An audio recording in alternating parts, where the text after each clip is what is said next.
God, you are. Oh, you are. You are. God, you are my joy. Joy is what you are. God, you are my peace. Peace is what you are. God, you are my love. Love is what you are. God, you are my joy. Joy is what you are. My joy, my peace, my love. My joy, my peace, my love. God, you are my joy. Joy is what you are. Yeah. God, you are my peace. Oh, peace is what you are. God, you are my love. Oh, love is what you are. God, you are my joy. Joy is what you are. My joy, my peace, my love. My joy, my peace, my love. God, you are my strength. Strength is what you are. God, you are my help. Oh, help is what you are. And God, you are my life. And life is what you are. God, you are my joy. And joy is what you are. You are my joy, my peace, my love. My joy, my peace, my love. My joy, my peace, my love. My joy, my peace, my love. My joy, my peace, my love. My joy, my peace, my love.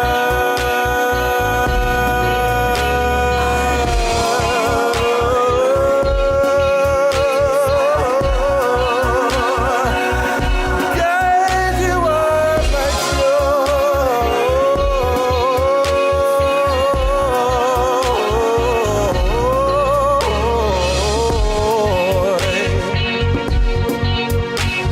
Oh, yeah, yeah.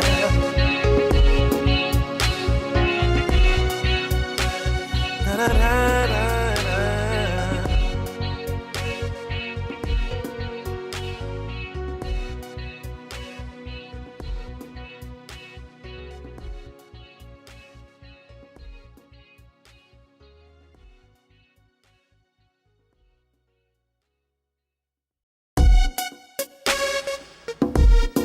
God, you are. Oh, you are. You are, you are. God, you are my joy. Joy is what you are. God, you are my peace. Peace is what you are. God, you are my love. Love is what you are. God, you are my joy. Joy is what you are. My joy, my peace, my love. My joy, my peace, my love. God, you are my joy. Joy is what you are. Yeah. God, you are my peace. Oh, peace is what you are. God, you are my love. Oh, love is what you are.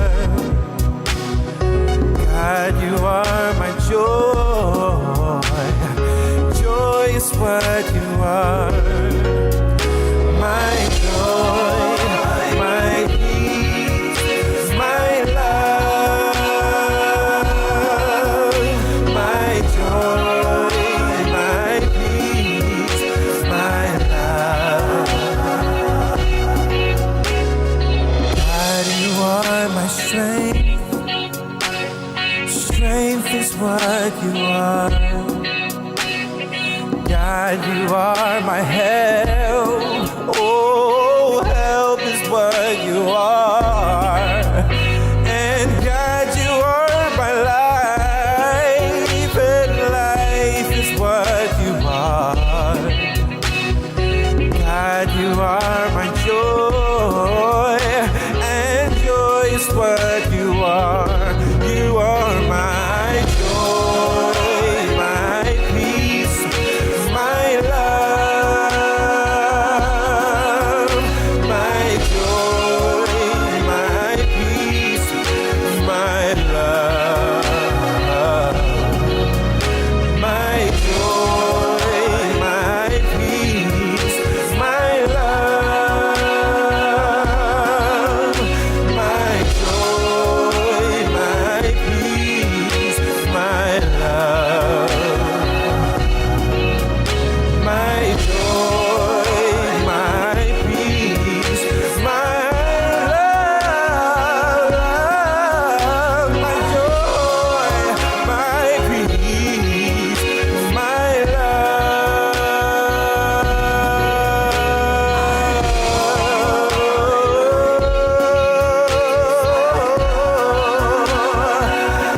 God, you are my joy.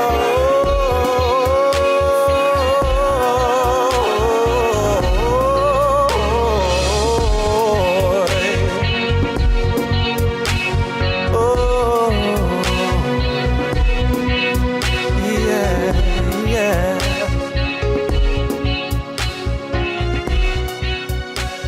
Na, na, na, na, na.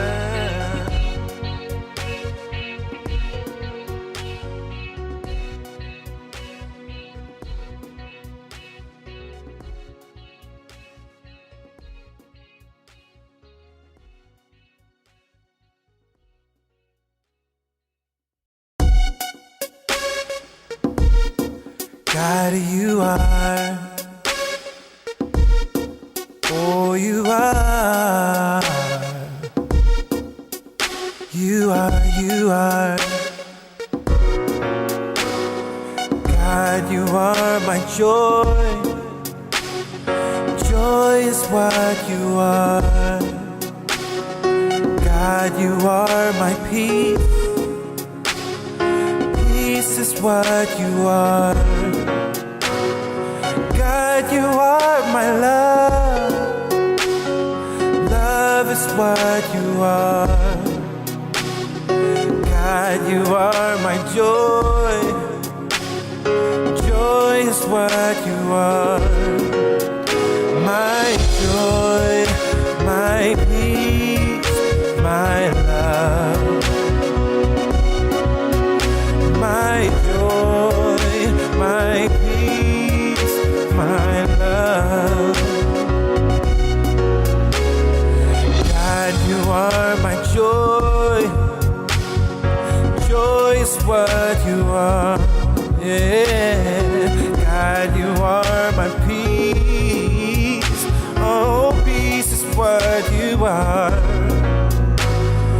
God, you are my love. Oh, love is what you are.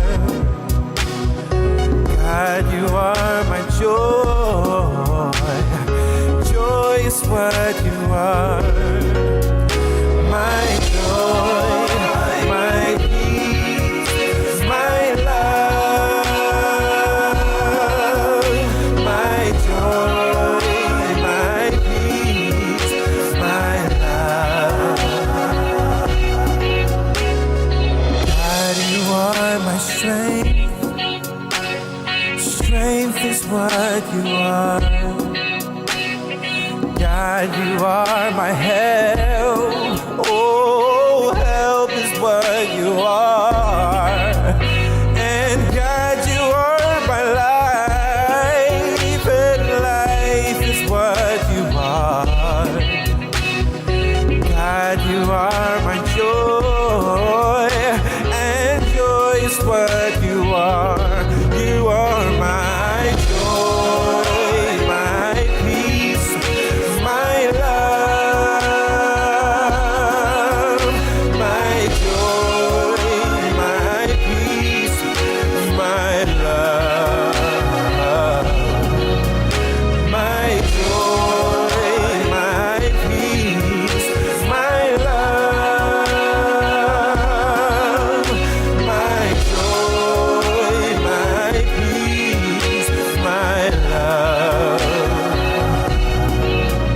My joy, my peace, my love. My joy, my peace, my love.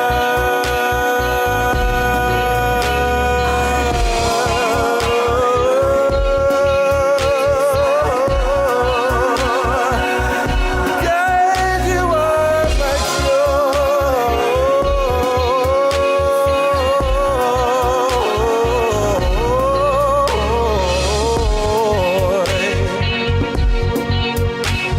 Oh, yeah, yeah.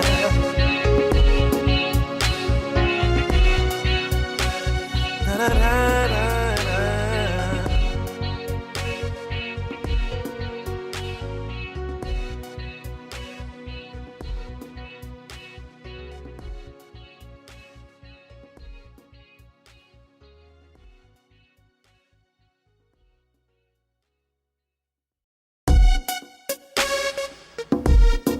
God, you are.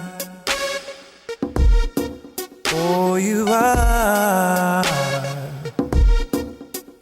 You are, you are. God, you are my joy. Joy is what you are. God, you are my peace. Peace is what you are. God, you are my love. Love is what you are. God, you are my joy. Joy is what you are. My joy, my peace, my love. My joy, my peace, my love. God, you are my joy. Joy is what you are. Yeah. God, you are my peace. Oh, peace is what you are. God, you are my love. Oh, love is what you are. God, you are my joy. Joy is what you are. My joy, my peace, my love. My joy, my peace, my love. Hello, hello, Hello, beautiful people. Happy Wednesday. It is so good to see you. It is so good to be here with you. Folks are coming in. Wonderful, wonderful. We're going to begin, as we always do, with a word of prayer. So I invite you right here and right now, wherever you may be, to stop what you're doing and let's get still. And from this place of stillness, I invite you to close your eyes. And let's take a conscious breath in together. And we exhale.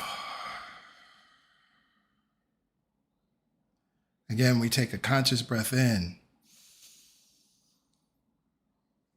And a conscious breath out. Let's take a healing breath in. And a healing breath out. There is only one mind, one power, one presence that is working in all, through all, and as all. There is one life. That life is Mother, Father, God. That life is perfect, whole, and complete. That life is my life now. That life is your life now. That life is all life now. It is the life of the sun. It is the life of the stars. It is the life of the galaxies. It is the life of the mountain, the tree, every animal. It is the life of every insect. It is the life of every grain of sand. It is the life at the depth of the sea. It is the life at the farthest reaches of space. It is the life of all. And it is now, now, now. And it is here, here, here. For what I know to be true about this power and presence that I choose to call God right here and now in this moment is it is omnipresence. It is everywhere at all times. It is everyone and everything. It is constantly encountered. What I know about this power and presence that I call God is that it is omniscience. It is all wisdom. It is all knowledge. It is all intelligence. It is the wisdom, knowledge, and intelligence back of and behind every expression of wisdom, knowledge, and intelligence. What I know about this power and presence that I call God, as it is omnipresence, as it is omniscience, it is omnipotence. It is all the power, not powerful. It is power itself. And so as I recognize that all power is here now, as I recognize that all wisdom and intelligence is here now, and as I recognize that it is everywhere present, it is here now with and within me, and it is here now with and within you. There is no spot where wisdom, intelligence, power, love, good, substance, supply, truth are not. So as we are now clear about where we live, move, and have our being, living, moving, and having our being in power and wisdom and intelligence, in love, in the good, we know that we are one with it and one of it. For we are God's good idea. We are one with God. Each and every one of us are individualized, particularized, unique, yet undivided expressions of the all in all, of this one mind, one power, and one presence. Recognizing this truth, I know that you have great power. Recognizing this truth, I know that I have great power. Recognizing this truth, I know you are a miracle worker. Recognizing this truth, I know I am a miracle worker. Recognizing this truth, I know that neither one of us can ever, ever, ever be separate from the source of all life, the source of all good. So as I recognize this eternal connection, it is from that place of awareness that I speak the words of truth. I speak the words of truth and know that we are blessed beyond compare now. I speak the words of truth and know right here and right now that complete prosperity is our inheritance right now. So we open up the doors of our minds. We open up the heart within us and allow more of this good to express in, through, and as us. What I know to be true, as we are rooted and grounded in wisdom and intelligence, we are guided. Every question is answered. Confusion is washed away. There is only clarity here. There is only infinite knowingness here. So we let it be. We turn the full focus of our attention to the answer. We turn the full focus of our attention to wisdom and intelligence, and it must be. From this place of awareness, I release the prayer, and together we lift up our voices by saying amen, ashe, and so it is. So it is, and so it must be. Well, hello, beautiful people. Good to see y'all. Good to be here with you. If you happen to be a first-time guest and are joining us for the very first time, I'm happy that you're here. And I want to just let you know how you can stay in touch with us and we can stay in touch with you. You can text CONNECT to that number you see there on the screen, 347-472-1078. You'll receive a link, and that link will take you to the digital connection card where you can enter your information. Just your name and email address are needed, and you'll be added to our mailing list, and you can stay abreast of all of the things that are happening here at CSC. Also, of course, I want to remind everyone that as we are offering this space, this Reimagine the Bible Truth Study, we encourage your support by your attendance and also through your giving. And so there are many ways to give to CSC and support the mission and vision of CSC. You can go to our website, celebrationsc.org. You can text your dollar amount to 347-744-9500, or you can give via the Church Center app. I also want to let you know, as this is a forum and format for conversation, and I look forward to answering your questions, and those that are connected via Zoom, you can actually connect in live via video, and we can have a dialogue. The God Talk is your other opportunity to ask questions, right? Real questions, real growth, right? And no question is off limits, but you got to be in the space. And so in order to be there, that happens only on Zoom. We don't stream that. You got to be on our mailing list, or you can go to the Church Center app and you'll find all the details. But I'm looking forward to you joining us on the third Sunday, which is this coming Sunday, for the God Talk. So it's wonderful, again, to be here with each and every one of you. I love that you all are excited about this. Shout out to my brother Carl. I see you. You're at work. But still getting it in. Yes. Breathing in and breathing out. The West Coast is in the building. I love it. So happy to have you all here and vibing with me, right? Beautiful. And shout out to those that are connected via Zoom, right? So we have the Zoom folks that are here connected as well.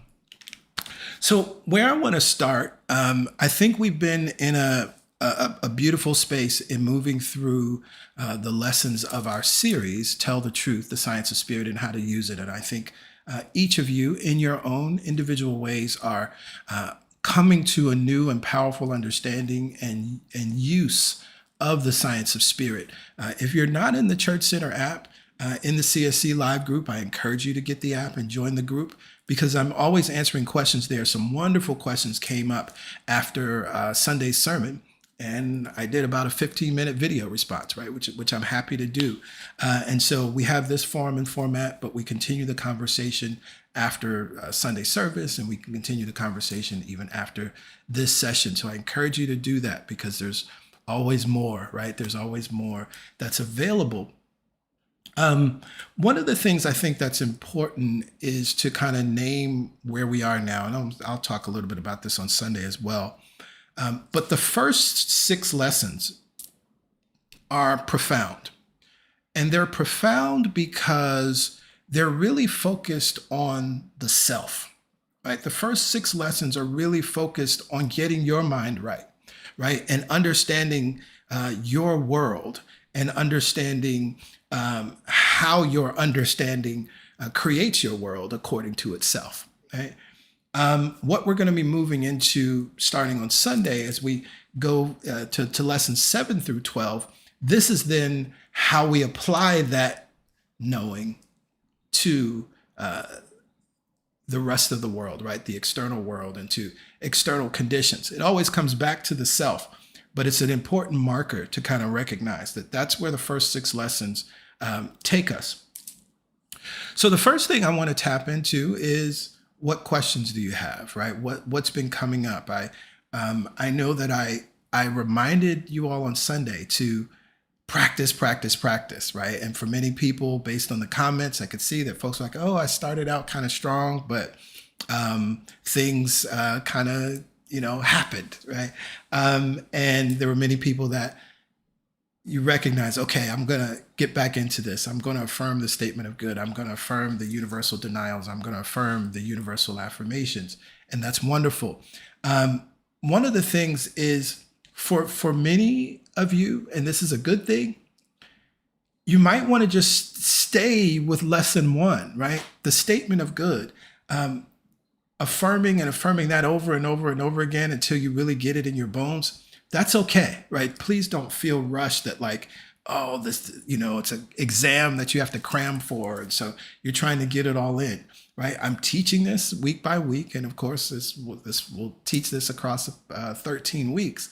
But please move at the pace that feels good for you, right? So that you can fully integrate it. Because one of the things that I said in the first lesson is that any one of the lessons can transform your life. Any one of them, right? As Emma Curtis Hopkins writes in Scientific Christian Mental Practice, it's like any one of the lessons will strike the chord within you. It's like finding your harmony note. And when you find it, it's like, oh, wow, everything makes sense, right? This is my thing. This is my thing. And so it's important to note that, right? It's important to note that. So any one of the lessons could be the very thing that wakes you up, right? And really supports you in transforming in a powerful way. So again, first things first, because I have some things that I want to talk about, and I'll go to the text, Emma Curtis Hopkins. But at the same time, I'm here to answer your questions, right? I'm here to support you in really embracing the lessons, right? And shout out K. Wayne Jr. Yes, this is a new concept. Yes, I think it's so important that this particular series, I want you all to get it, right? And I want you to get it good.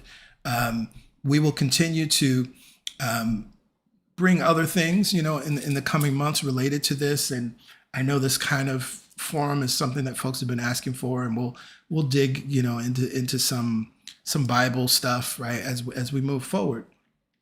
But I'm here to answer your questions. So if there's some things that are already related to the sermons, related to last week's or this past Sunday's sermon, right? Reality is different. This idea that reality is different from different states or at different states of consciousness. We can talk more about that. And I'll kind of just wait to see if there are questions. You can also type it in the chat, right? That's all good. If you're on Zoom, you can raise your hand, right? But in the meantime, if there aren't any questions yet, then I want to go to Scientific Christian Mental Practice. I want to share something that Emma Curtis Hopkins writes about in the 6th lesson, which is a wonderful reminder. I really could have done a whole sermon on this one idea, but this one idea doesn't really encapsulate the full lesson, right? So that's why I couldn't preach on it on Sunday. So let me pull this up. And I'm working from, oh wait, I see a question. Hold on, right. What I struggle with, let me pop this up so everybody can see it. Right, what I struggle with is when life occurs, like I have a doctor's appointment tomorrow. How do you deal with life? Okay, great question.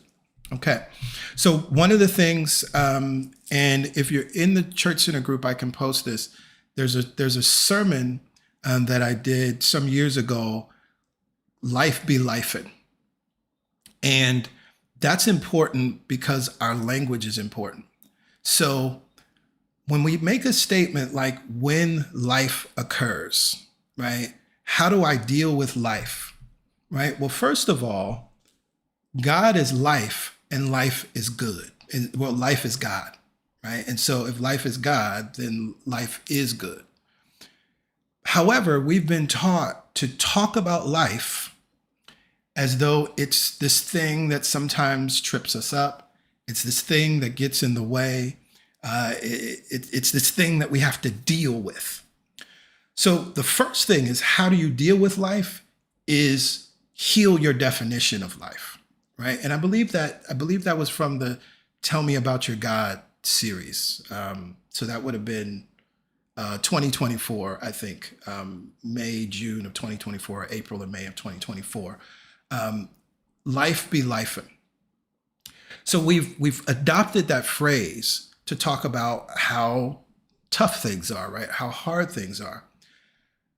From a metaphysical perspective, understanding that God is life and life is God, when I affirm life be lifing, I'm affirming that something wonderful just happened, life be lifing, right? Because that's the way God shows up in, through, and as my life, right? When I affirm, I don't deal with life, right? I deal with God, right? And God is good and only good. Therefore, that which I'm dealing with is beneficial. So again, the very first thing, this question is powerful, right? How do you deal with life? First, you have to heal your understanding of what life is. And so the thing that we call life, the unwanted, well, then that has to do with our understanding, right? That has to do with we're seeing on the mirror of the world and our experience, we're now seeing our thoughts, our beliefs, our habit patterns, the things we've accepted knowingly or unknowingly, the things we believe in knowingly or unknowingly. All of that is things we've agreed with knowingly or unknowingly. All of those things are what we experience, again, that people call life, but that ain't life with a capital L, right?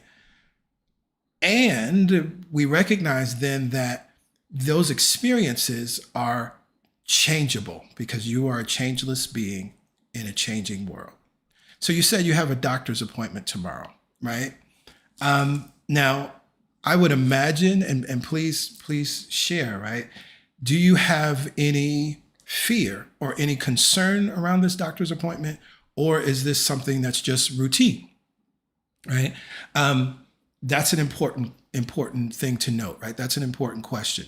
If it's a routine doctor's appointment, it is what it is. But if there's some fear, some trepidation, some potential to get unwanted news, some potential to not feel great after you go there, getting some test results, etc.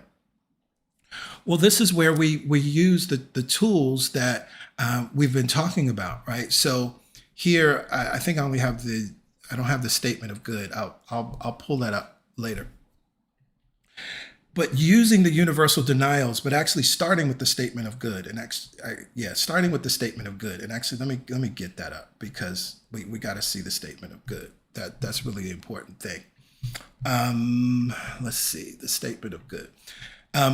Affirming that and that alone is going to be critical for you in this moment because this is where you start, right? This is how you can address a real experience that you're moving through, that you want it to be something that is beneficial. You want it to be something that is loving, right? You want it to be something that is good. Here we go. Here's the statement of good.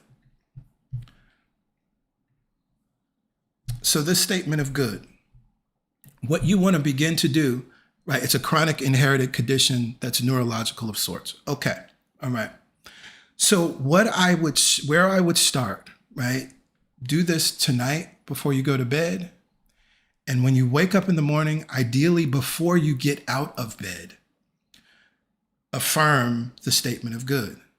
The good I am seeking is my God. What's the first statement? My God is my life. Right? So you're not dealing with life. You're dealing with God and God only. And that which you're dealing with is your good. The good I am seeking is what? My health. God is my health. The good I am seeking is my strength. God is my strength. The good I am seeking is my support. God is my support. The good I am seeking is my defense and protection.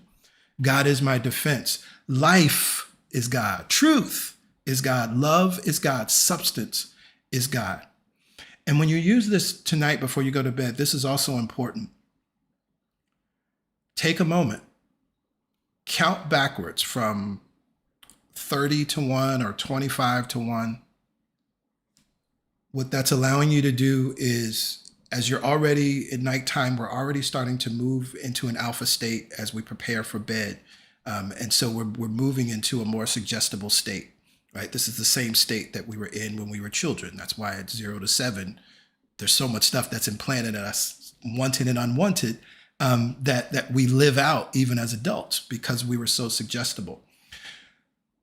So count backwards, 30 to 1, 25 to 1, and then read or affirm the statement of good, right? And then go to sleep. Don't do anything else. So if you have anything else to do before this, do all of that. Then plant this statement of good in your subconscious mind. And then when you wake up, same thing. As you're waking up, you're moving out of that deep theta state back into alpha. You're still in a suggestible state before you're in your fully, I'm awake and active in the beta state, which we all are in right now. Take the same affirmation, take the statement of good, read it to yourself, read it aloud. If you need to, if you're on your way to the doctor, and if you're not driving, right? Or even if you can put it somewhere where you can see, if you start to feel that fear, doubt, or worry creep up, read the statement of good. And if possible, affirm it aloud. Right? One of the tips that I gave, which comes from one of my multi-manifester members, what she did with, oh, you're absolutely welcome. What she did with one of her affirmations, because she couldn't read it all the time, she had it printed out and she had it in her pocket, and she would just reach into her pocket and touch it because she knew what was on that page. And that was a way to remind, right? So there's two things going on. There's an opportunity to heal the conversation about life, which actually this statement of good does, right? Because life is God. My God is my life, right? The good I'm seeking is my God. But I encourage you to go to that series on YouTube, the Tell Me About Your God series. I believe that's the series, but definitely the sermon title is Life Be Lifin'. And that will absolutely help you. So yeah, this is what we do, right? Hey Naz, I see you. Yes. I already know you know this good thing, right? This is how we make use of the power that we possess, right? I will never tell anyone that you have all the power in the world to control everything, right? There's no evidence to that. But what I do know is that you have far more agency in and over your life than any of us have even begun to scratch the surface of. That I know to be true, right? And so this is your opportunity to step into your power. This is your opportunity to move forward in that way. So I love that. Thank you for that question. I see a new question, which is awesome. All right, on reality is different, right? Which is Sunday's sermon. Right? I feel like I have different states of consciousness in different aspects of my life and demonstrate differently in different domains. How can I balance myself better? Good question. And first, let's just say this: that's absolutely normal, right? That is absolutely normal. Something that I teach often that I learned from Reverend Michael Beckwith are the 5 stages of spiritual consciousness. This is something we teach at CSC all the time, and I say that at CSC we're teaching. I'm sorry, the 4 stages of spiritual consciousness that we're teaching. Stage 3 and 4 living. Like it's possible to live from those states of awareness, those states of consciousness. And the truth is that for most of us, we're vacillating between the stages, right? In some areas of our life, we're still in a victim stage, right? We're still in the belief that something is happening to me, that people are causing me to feel this way, that outside forces are taking away our power, right? That's stage 1. Now, moving out of stage 1, that moves us into the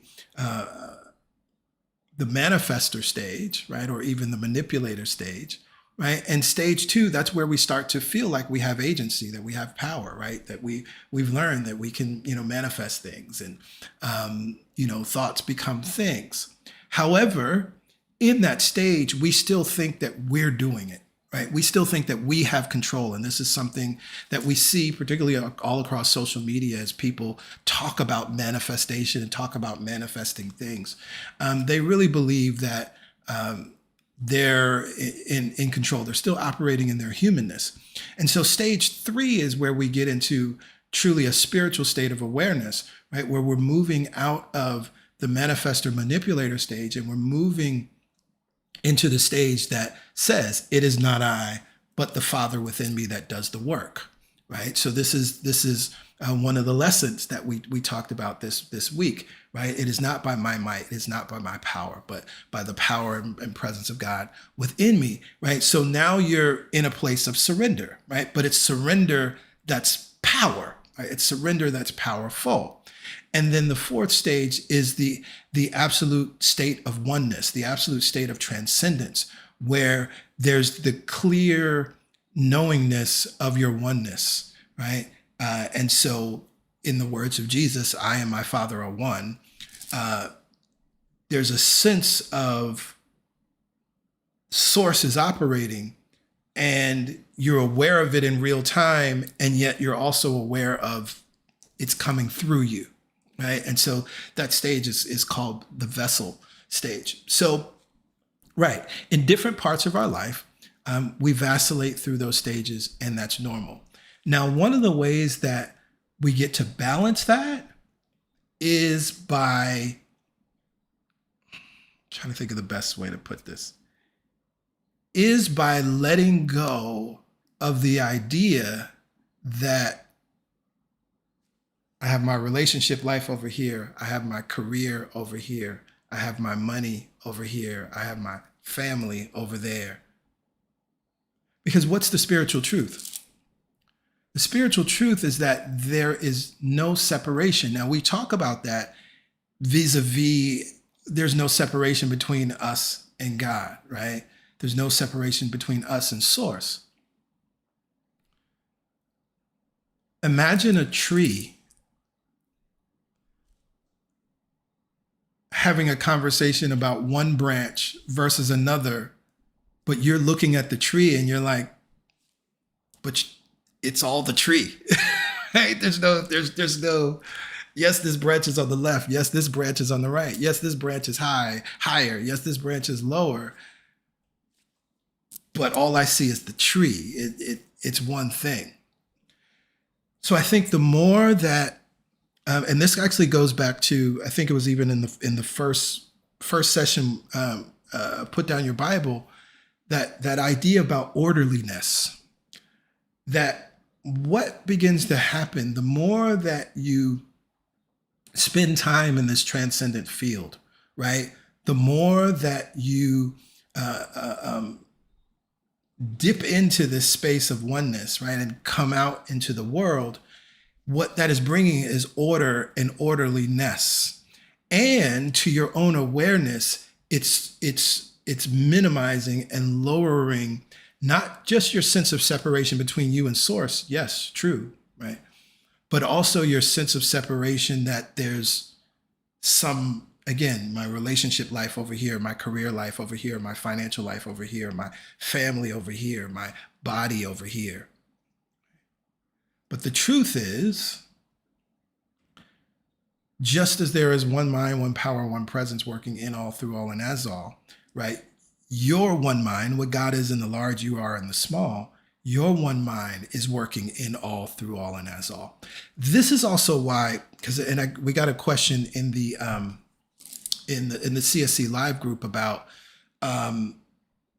using the universal affirmations versus using personal affirmations or trying to write your own denials. This is why the universality of these statements are so powerful, because what they're supporting you in moving into, even in the statement of good, right? In the statement of good, it's so all encompassing. It's covering your body, it's covering your relationships, it's covering your money, right? It's covering absolutely everything.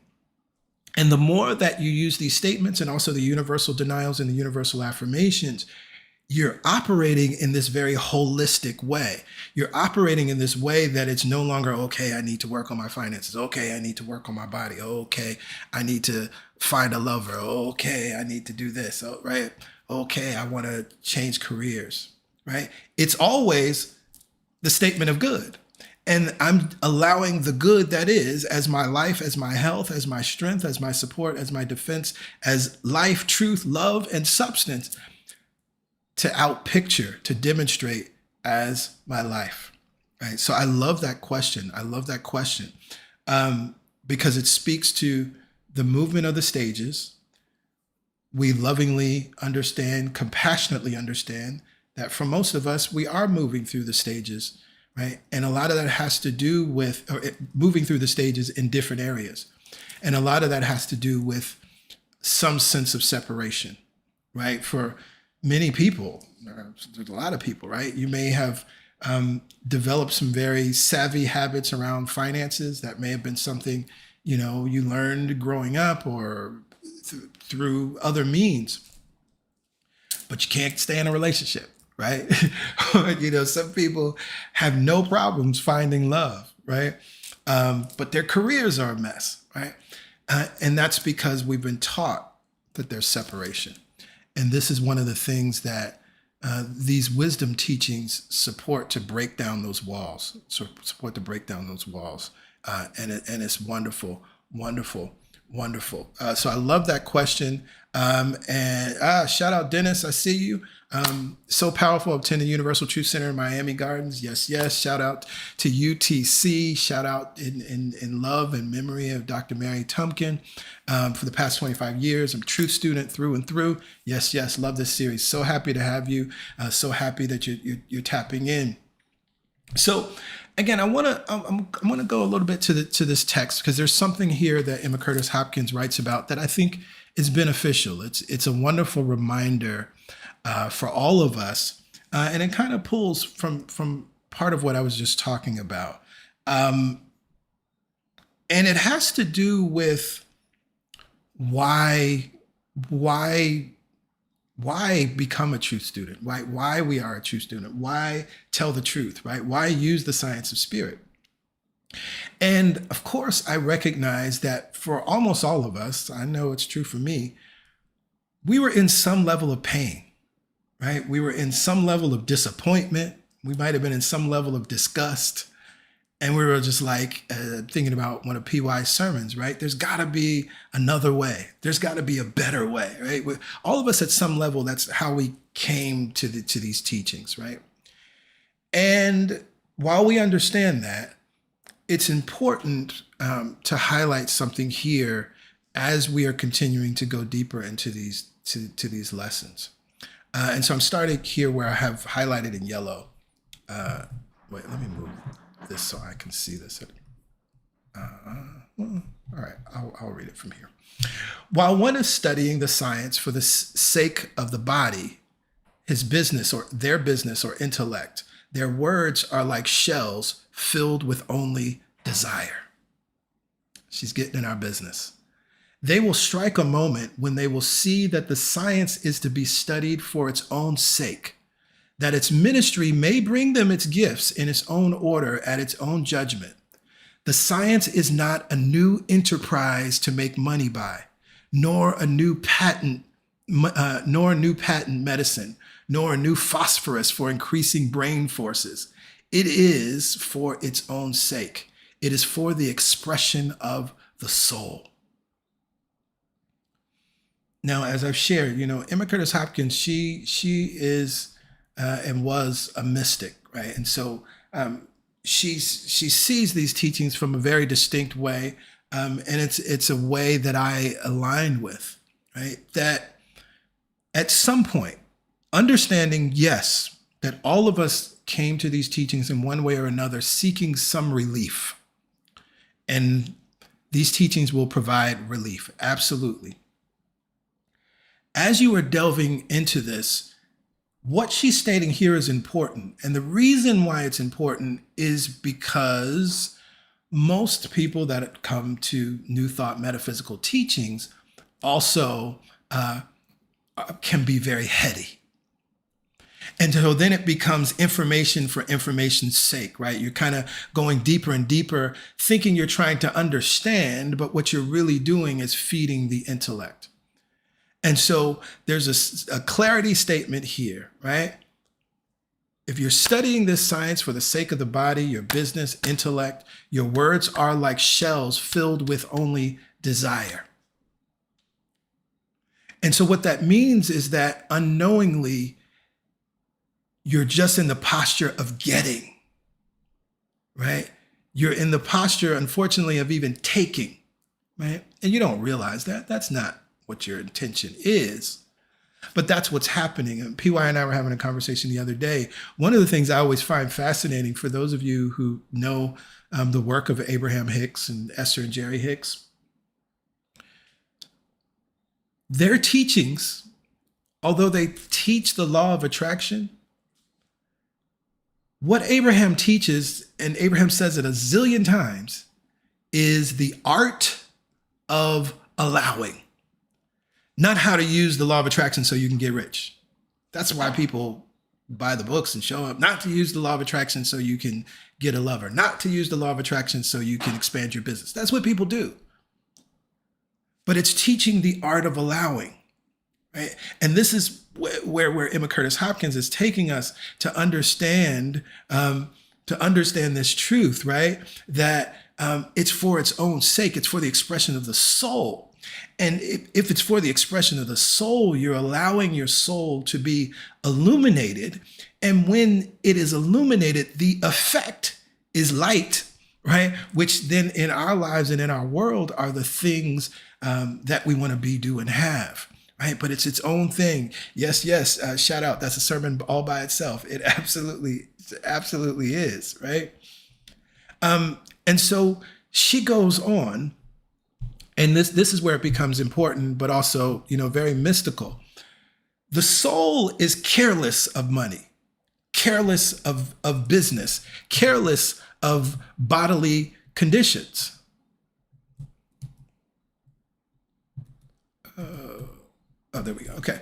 Careless of bodily conditions. It shines over these with beneficent prosperity to them, right? So again, that if you think about it, for instance, right, like I said, when you turn the light on, the light is actually careless of what it's illuminating, but because of what it is, it illuminates everything that it's in its purview, right? It illuminates everything that's in and around it.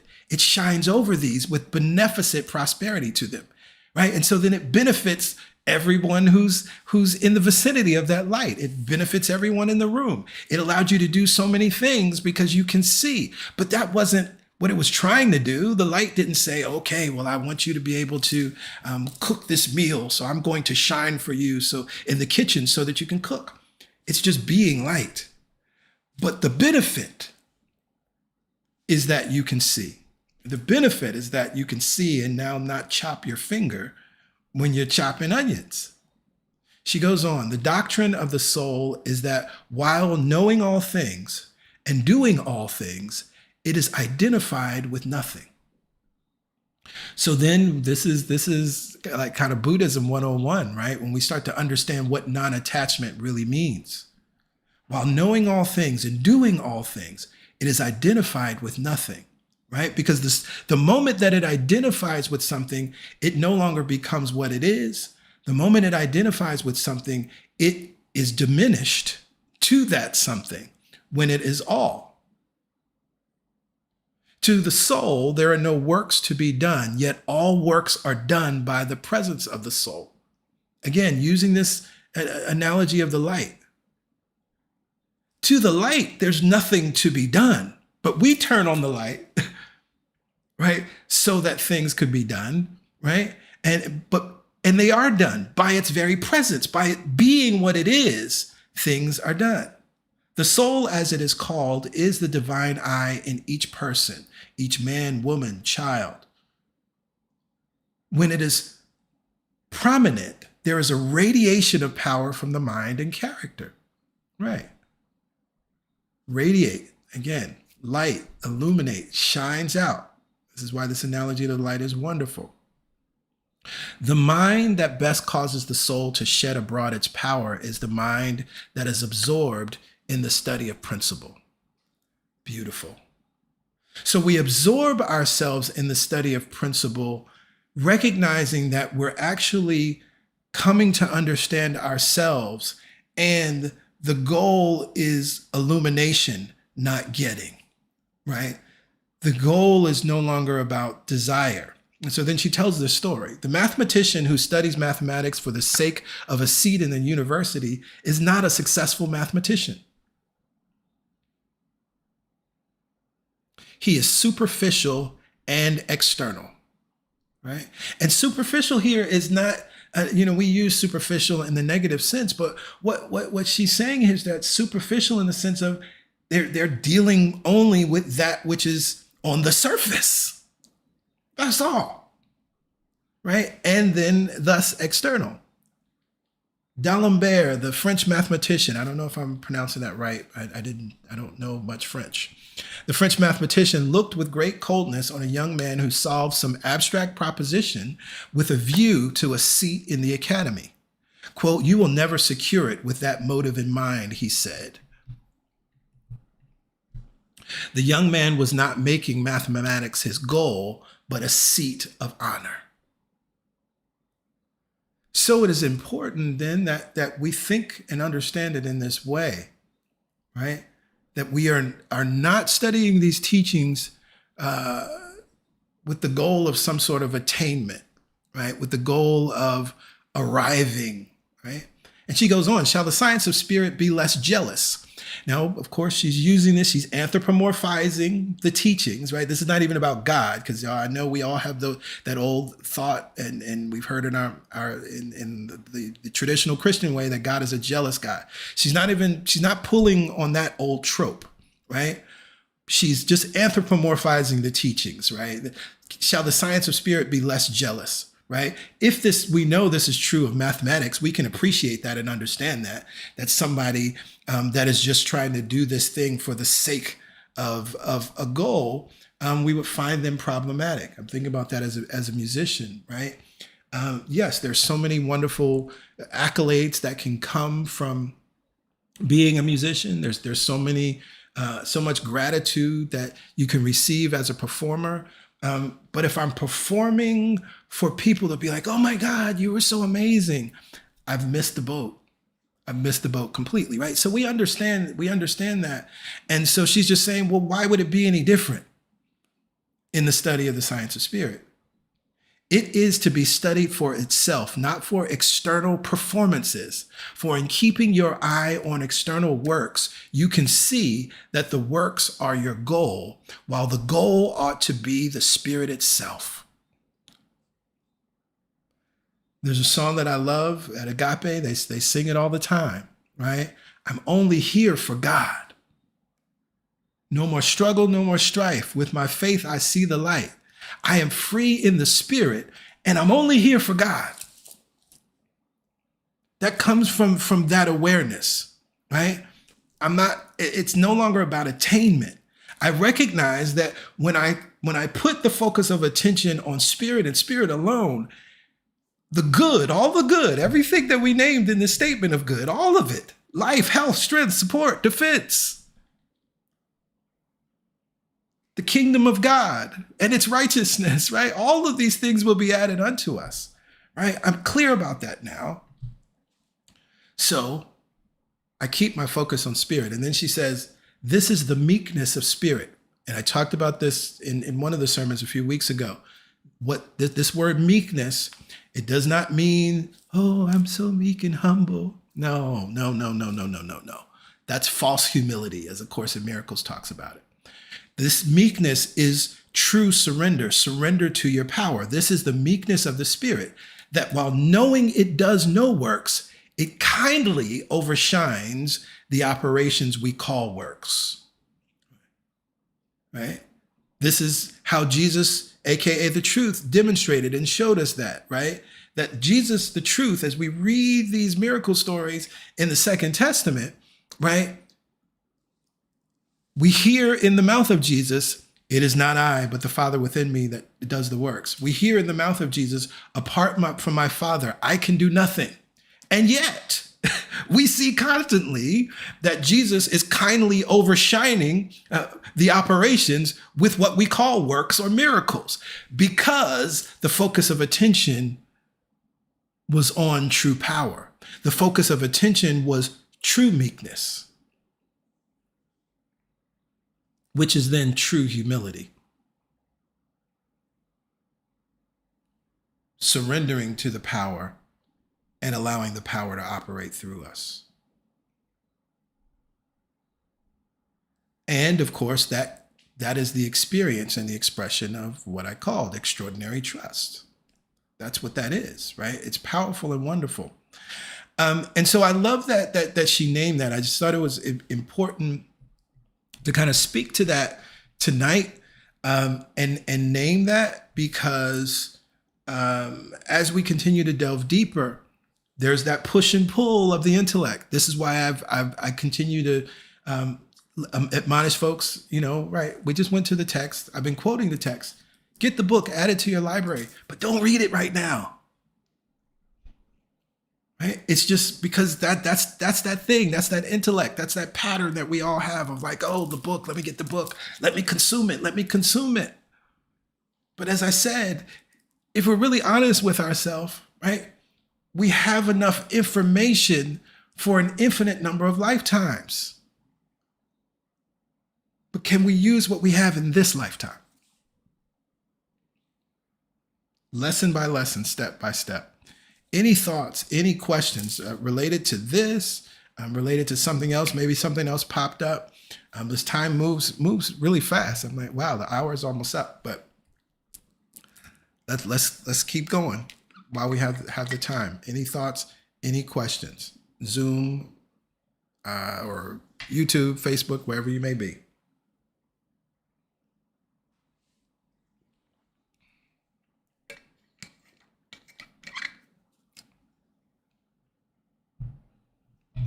I love that. Nas, I see you, right? And that's so powerful, right? That's so powerful to note that, right? I could definitely say, since I've been using these tools, that I've been doing more being versus doing. Shout out to Emily Cady, right? Emily Cady was a student of Emma Curtis Hopkins, right? Right? And so she learned that from her teacher, right? And then we get this powerful truth statement through Dr. H. Emily Cady, right? That doing is secondary to being. And I love what, to just pull on that, I love what Dr. Emily Cady writes there in that passage, that paragraph in Lessons in Truth, because who she's talking to is all of us. She's like, I know you're doing powerful things out in the world. I know that you are a miracle worker. I know that you're a healer. I know that you're supporting people. And you trick yourself into thinking that, oh, well, I can't meditate right now because I'm going to feed the sick, right? I can't, feed the hungry. I can't meditate right now. I'm going to, help the sick, right? I'm doing all these good things in the world, right? So I don't have time. And she's like, that's even more reason why you need to stop and meditate, because doing is secondary to being. Right? And so then your beingness is what's feeding the doing, right? As you focus on spirit, right? Your beingness is then what illuminates out. And the beautiful thing about that, and that way of living, is then your doing becomes easier. It becomes simplistic. It becomes easy. It feels effortless, which is why I always affirm easy and effortless, right? Because that's what it's like. I didn't really do anything, but the impact is magnificent. Imagine, I'm just going to go back to these lights, right? Imagine if you had a conversation with the lights in your kitchen. I don't know, it's like some holiday, let's say, right? So you cook this big meal for your family. Everybody enjoyed it, but you would not have been able to do that if the lights weren't working, if the light bulbs were just like, I give up, I'm not doing this today, right? So then imagine you're talking to the light bulbs and you're like, oh my goodness, light bulbs, thank you so much. You all just shined and shined for me. I was able to see what I needed to see so I could cut the onions, and I was able to see what I needed to see as I was frying the chicken, and oh my goodness. And they're like, but I was just being a light. Like, I wasn't trying to do anything. I'm just being who I was. Right. But you're receiving the benefit of it. Right. And that's why doing is secondary to being. Right. That's why being comes first. And that beingness illuminates. It shines and shines and shines and shines. Anyone else? Any thoughts? Any questions before we close? Yes. Absolutely. It's so true, right? Spot on. Doing less is actually resulting in me accomplishing more and with ease. Hello, somebody. Yes. It's really true, right? And as Maharishi Mahesh Yogi loves to say, and the proof is in the tasting, right? We read in the First Testament, in the mouth of God, oh, taste and see, right?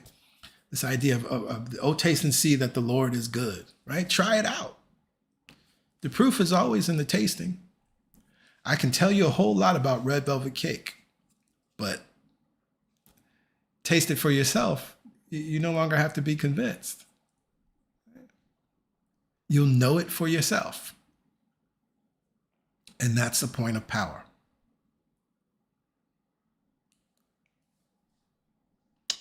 Here's a good question. When we reach stage 4, right? And stage 4 is the oneness stage. Stage 3 is the throughest stage, and we encounter an urgent matter such as needing healing, unexpected bill, etc. Is the idea that we should stay in peace to manifest healing, money, etc. Okay, so I think there's a bit of a misunderstanding around the stages, right?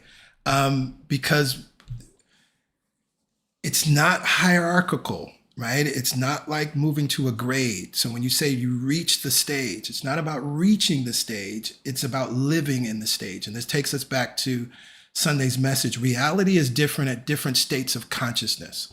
So when you are living in a certain state of consciousness, which is what stage 4 is, a state of consciousness, right? And that state of consciousness is a transcendent state of consciousness where you understand that you are one with God. You understand that you are one with all. And so your experience of life in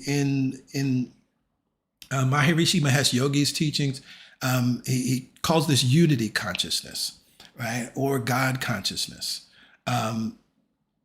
This is an experience of profound oneness. Now, for most people, these have been one-time experiences. For me, some of the most profound moments in my life where I've experienced that universal oneness, where I was completely aware of myself, and yet I was fully aware that I was one with everyone and everything, and was experiencing life from their vantage point as I was also experiencing life from my vantage point, right?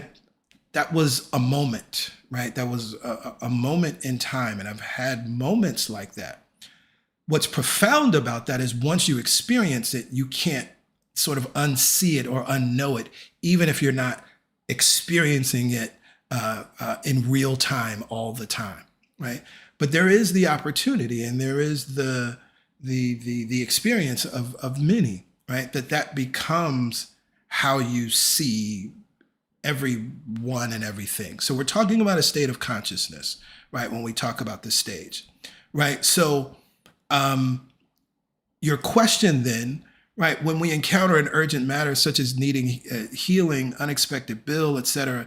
First, so from that state of consciousness, nothing is urgent, right? And so that's why I'd say, like, we need to first understand what the stage is, right? What that state of consciousness is. From that vantage point, nothing is urgent, right? I was recounting this story today in a coaching call. Let's go to the story of Lazarus, right? According to the story, Jesus got word that Lazarus was sick, and it was critical, right? And so people were already fearful that Lazarus was going to die. Jesus didn't stop what he was doing. Jesus didn't operate in a sense of urgency. He stayed where he was. He hung out a little longer. The disciples were in that state of urgency. And of course, they're the representation of our fears, doubt, and worries. They're also a representation of a different state of consciousness, right? They're representations of a victim state of consciousness, and even a manifester manipulator consciousness, because that's I need to control something. I need to do something. Well, I have the power to do it, so I should go ahead and do it something right now, right? He wasn't worried, right? So the idea of urgency is inaccessible at that state of consciousness. And so eventually, because the disciples pushed and pushed, he essentially said, okay, I must prove the truth yet again, right? Let's go see Lazarus. Now we know the story, what happened. The story tells us that when they arrived, Lazarus was already dead. He had been dead. He had dead and buried. The story goes further to say that he had been dead so long that his body had already begun to stink, right? Decompose. And Mary and Martha run to Jesus. Those are his sisters. Those are his friends. They're like, oh, Jesus, if you had gotten here, we know you could have done something. If you had gotten here sooner. And the text tells us that Jesus wept. That was his first response. So what I love about that is living in that state of consciousness does not mean that you are void of emotion, right? That you don't care, right? So even when I say that there's not a sense of urgency, I did not say that you don't care, right? You're just not moved by temporary conditions because they're temporary. You're not moved by changeable conditions because they're changeable. Okay. So after he had his experience, because Lazarus was his brother, was his good friend, he then gave thanks. That's always, we did the 12 conditions of a miracle-minded series, right? That's one of the conditions. He gave thanks because, see, again, from the vantage point, from that state of consciousness, understanding that all is one and operating from and seeing and knowing things at that level, of course he could give thanks because he saw something better. He saw Lazarus alive. He recognized that death is not an ending, it's a new beginning. And so what does he do? He speaks the word of truth and faith and says, Lazarus, come forth. And of course, we know, according to the story, right, Lazarus is resurrected and comes forth, right?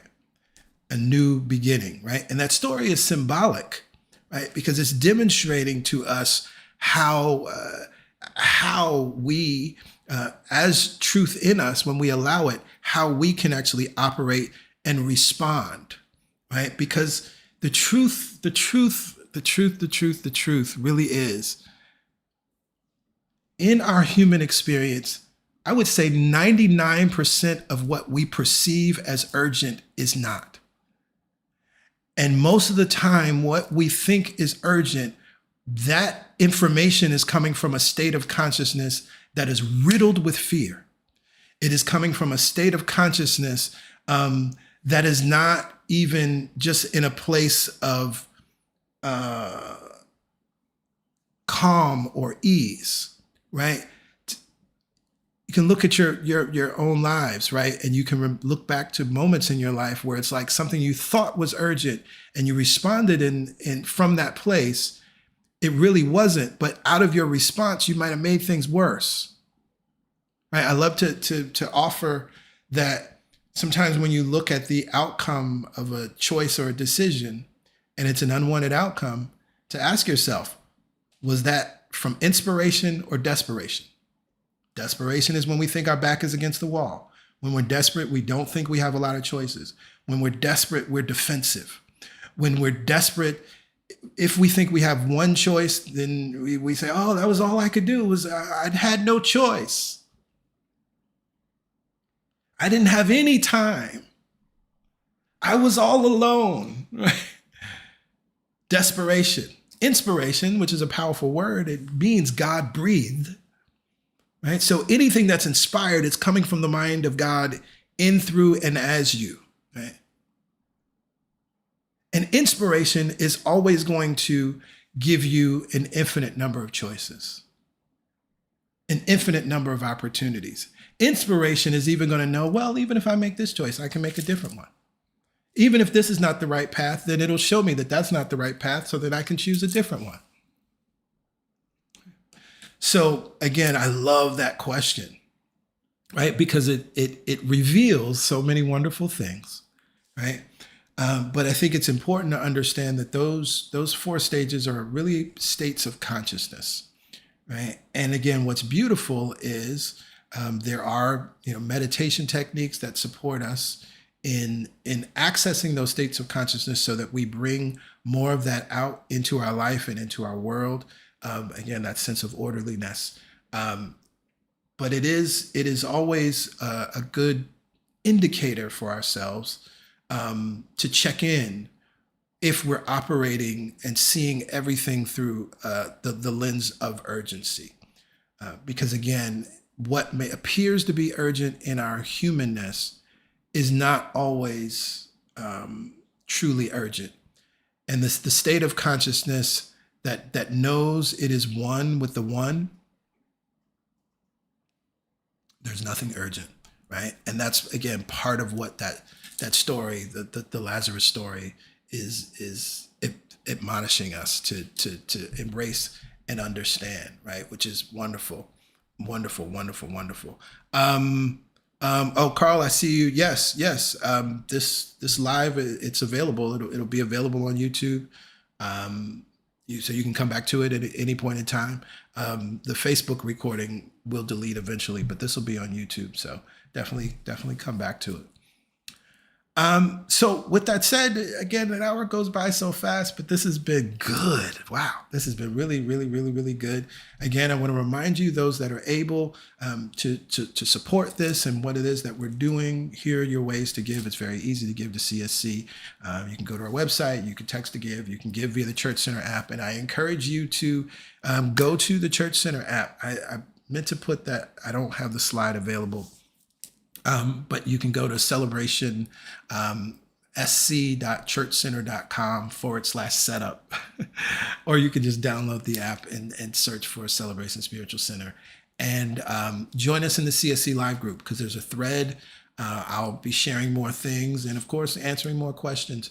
And again, I'm happy to answer questions. If they, a lot of times, some things don't always come through in typing the answer. So I like to do video responses, and I'm happy to do a video response to support you in getting it so that you can apply it, right? Getting it so that you can embody it, getting it so that you can integrate it, so that you can live it, so that you can be it, right? Which is the absolute goal,